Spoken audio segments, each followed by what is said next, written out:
दोस्तों, daily focus news में आप सबका स्वागत है कि ताजा खबरों के लिए इस वीडियो को अंत तक देखें। चीन पर एक और डिजिटल स्ट्राइक। भारत ने 47 और चीनी ऐप बैन किए। टिकटॉक के बाद पबजी समेत 275 ऐप्स पर भी लग सकता है प्रतिबंध। राष्ट्रीय सुरक्षा और यूजर प्राइवेसी को लेकर सरकार ने ऐप्स की जांच शुरू की। चीन में निवेश वाले गैर चीनी ऐप्स पर भी सरकार की नजर लग सकता है बैन। केंद्र सरकार ने चीन पर एक और डिजिटल स्ट्राइक की है। भारत की संप्रभुता और अखंडता विरोधी गतिविधियों के आरोप में सरकार ने चीन के 47 और ऐप्स पर बैन लगा दिया है। यह सभी पहले बैन किए गए ऐप के क्लोन के तौर पर काम कर रहे थे। पीटीआई के सूत्रों के मुताबिक इन ऐप्स पर बैन लगाने के संबंध में शुक्रवार को नोटिफिकेशन जारी किया गया था। इसके साथ ही अब तक 106 चीनी ऐप्स पर बैन लग चुका है। पबजी समेत 275 ऐप्स भी निशाने पर। जी हां, आइए जानते हैं सरकार के निशाने पर कौन कौन से ऐप्स अभी हैं। सबसे पहले PUBG, Zili, AliExpress, Resso, ULike apps के लिए नए कानून बना रही है सरकार।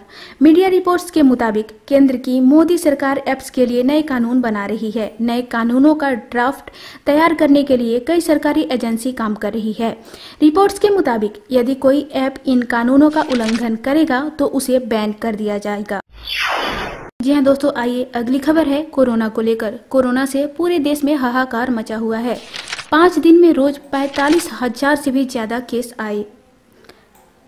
देश में एक्टिव केस 4,85,000 से ज्यादा। अब तक 32,866 लोगों ने जान गंवाई।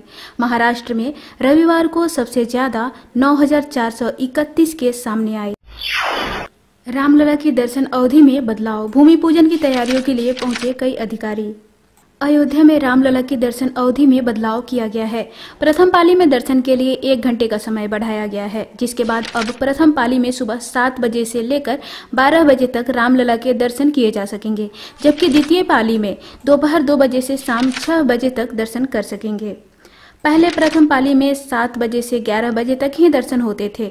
शनिवार व रविवार को लॉकडाउन के दिन केवल स्थानीय लोग ही रामलला का दर्शन करते हैं। बाकी के 5 दिनों में दर्शनार्थियों की जबरदस्त भीड़ होती है, जिसे देखते हुए दर्शन अवधि में बदलाव किया गया है। इसके अलावा भूमि पूजन के लिए अयोध्या में तैयारियां जोरों पर है, जिसके लिए सोमवार को अधिकारी अयोध्या पहुंचे। वह परिसर का जायजा लेंगे और तैयारियों के लिए बैठक करेंगे। वहीं प्रदेश के उप मुख्यमंत्री केशव प्रसाद मौर्य मंगलवार को अयोध्या आएंगे और भूमि पूजन से संबंधित तैयारियों का जायजा लेंगे। शनिवार को मुख्यमंत्री योगी आदित्यनाथ अयोध्या आ चुके हैं। यहाँ उन्होंने अफसरों से भूमि पूजन की तैयारियों पर चर्चा की और साधु संतों के साथ बैठक की। राफेल विमानों के पहले बैच ने फ्रांस से भरी उड़ान। परसों पहुंचेंगे। चीन के साथ जारी सीमा विवाद के बीच भारत की ताकत जल्द ही बढ़ने वाली है।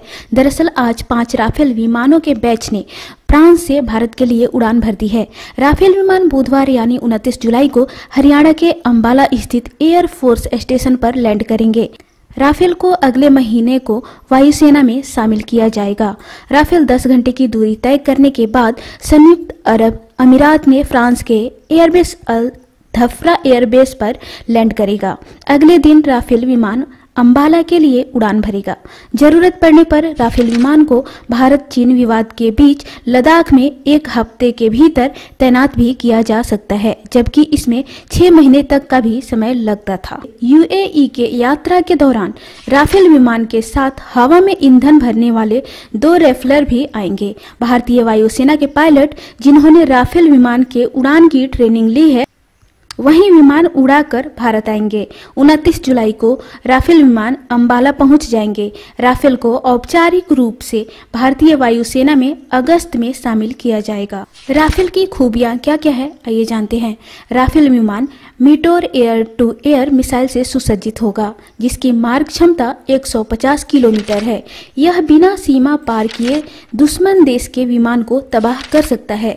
Meteor air to air missile Ambala पहुंच चुका है। चीन पाकिस्तान के पास ये क्षमता नहीं है। राफेल में जो दूसरा मिसाइल होगा वो है स्काल्प, जिसकी मारक क्षमता 600 किलोमीटर तक की है। चीन के साथ विवाद के बीच भारत ने हैमर मिसाइल को भी इमरजेंसी तौर पर राफेल के लिए खरीदने का फैसला किया है।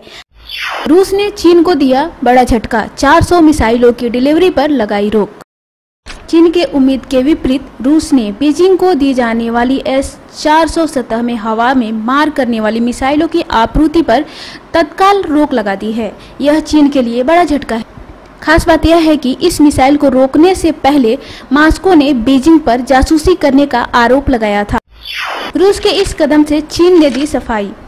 उधर रूस की इस घोषणा के बाद चीन ने सफाई देते हुए कहा है कि मॉस्को इस तरह का निर्णय लेने के लिए मजबूर है क्योंकि वह चिंतित है कि इस समय S-400 मिसाइलों का वितरण पीपल्स लिबरेशन आर्मी की महामारी विरोधी गतिविधियों को प्रभावित करेगा। चीन ने आगे कहा कि रूस नहीं चाहता कि इससे बीजिंग को कोई परेशानी हो। चीन का कहना है कि कई कारणों से रूस को मिसाइल देने के निर्णय को स्थगित करना पड़ा है।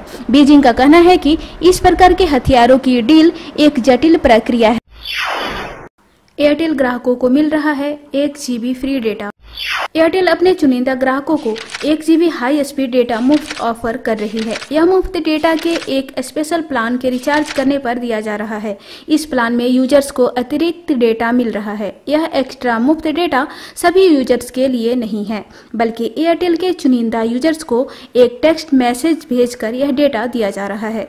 यह अतिरिक्त डेटा 3 दिनों के लिए ऑफर किया जा रहा है। हाल ही में रिलायंस जियो अपने प्रीपेड सब्सक्राइबर्स के लिए ऐसा ऑफर दिया था। अब चुनिंदा जियो यूजर्स को 2 GB मुफ्त डेटा मिल रहा था। वनली टेक के फोरम मेंबर डीजे राय ने एयरटेल के मुफ्त डेटा से जुड़ी जानकारी को सबसे पहले सार्वजनिक किया।